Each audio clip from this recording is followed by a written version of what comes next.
G20 അംഗങ്ങളായ രാജ്യങ്ങൾ കർത്തവ്യത്തിൽ നിന്നും വ്യതിചലിക്കരുത്. ഭീകരവാദത്തിന് വിട്ടുവീഴ്ചയില്ലാതെ പ്രവർത്തിക്കണം. ന്യൂയോർക്കിൽ നടന്ന G20 വിദേശകാര്യമന്ത്രിമാരുടെ യോഗത്തിൽ വിദേശകാര്യമന്ത്രി എസ് ജയശങ്കർ വീണ്ടും ലോകത്തിനു മുന്നിൽ ഭീകരതയെ തുറന്നുകാട്ടി. ഭീകരതയോട് സഹിഷ്ണുത പാടില്ല എന്നും ഒരു വിട്ടുവീഴ്ചയും നൽകരുത് എന്നും അദ്ദേഹം കഴിഞ്ഞ ദിവസം വ്യക്തമായി പ്രസ്താവിച്ചു. ആഗോള സമാധാനത്തിനും വികസനത്തിനും ഏറ്റവും വലിയ ഭീഷണിയായി ജയശങ്കർ ഭീകരതയെ വിശേഷിപ്പിച്ചു. അതിനെതിരെ നടപടിയെടുക്കുന്ന രാജ്യങ്ങൾ യഥാർത്ഥത്തിൽ അന്താരാഷ്ട്ര സമൂഹത്തെ സേവിക്കുകയാണെന്നും അദ്ദേഹം പറഞ്ഞു. നിലവിലെ ആഗോള സാഹചര്യത്തിൽ ഭീകരത വികസനത്തിന് നിരന്തരമായ ഭീഷണിയായി തുടരുന്നു എന്ന് ജയശങ്കറിന്റെ വാക്കുകൾ. അന്താരാഷ്ട്ര സമാധാനവും ആഗോള വികസനവും തമ്മിലുള്ള ബന്ധത്തെക്കുറിച്ച് സംസാരിച്ച അദ്ദേഹം സമീപകാലത്ത് രണ്ടും കുറഞ്ഞു എന്ന് പറഞ്ഞു. വികസനത്തിന് നിരന്തരമായ ഭീഷണി ഭീകരതയാണ്, അത് സമാധാനത്തിന് തടസ്സമാണെന്നും അദ്ദേഹം പറഞ്ഞു. ലോകം സംഘർഷം, സാമ്പത്തിക സമ്മർദ്ദങ്ങൾ, ഭീകരത എന്നിവ നേരിടുമ്പോൾ ബഹുരാഷ്ട്രവാദത്തിന്റെയും ഐക്യരാഷ്ട്രസഭയുടെയും പരിമിതികൾ കൂടുതൽ വ്യക്തമായിക്കൊണ്ടിരിക്കുകയാണെന്ന് ജയശങ്കർ പറഞ്ഞു.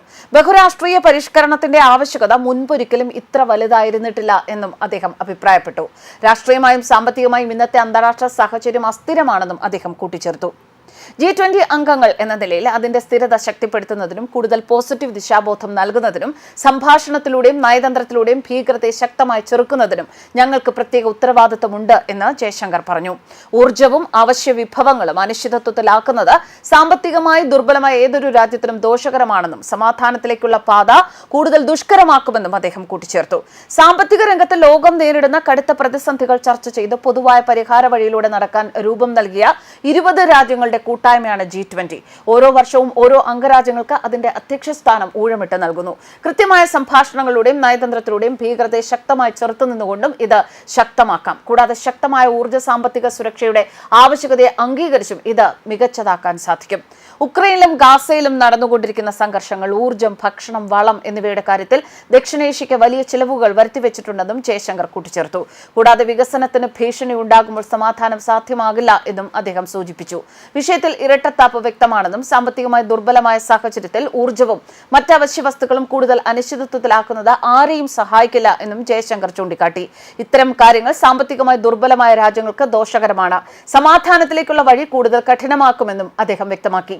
സങ്കീർണതകളുടെ ദിശയിലേക്കല്ല, മറിച്ച് സംഭാഷണത്തിലേക്കും നയതന്ത്രത്തിലേക്കും നീങ്ങണമെന്നും അദ്ദേഹം ഓർമ്മിപ്പിച്ചു. ഏതൊരു സംഘർഷ സാഹചര്യങ്ങളിലും ഇരു വിഭാഗങ്ങളിലും ഇടപഴകാൻ കഴിയുന്ന ചുരുക്കം ചിലർ ഉണ്ടാവുമെന്നും അത്തരം രാജ്യങ്ങൾക്ക് ആഗോള സമാധാനം നിലനിർത്താൻ സാധിക്കുമെന്നും അദ്ദേഹം പ്രത്യാശ പ്രകടിപ്പിച്ചു. സമാധാനത്തിന് എതിരായി ഭീഷണി മുഴക്കുന്നവരെ പിന്തുണയ്ക്കുന്നതിൽ നിന്ന് ലോകരാജ്യങ്ങൾ വിട്ടുനിൽക്കണമെന്നും ജയശങ്കർ കൂട്ടിച്ചേർത്തു.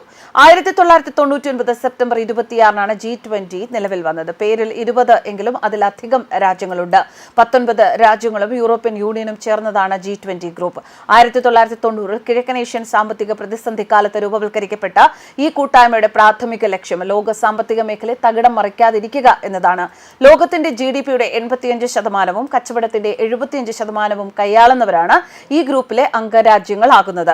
2022 ഡിസംബർ 1 മുതൽ 2023 നവംബർ 30 വരെ G20-യുടെ അധ്യക്ഷസ്ഥാനം ഇന്ത്യയാണ് വഹിച്ചത്. 3 രാജ്യങ്ങളിലായാണ് അധ്യക്ഷസ്ഥാനം മാറുന്നത്.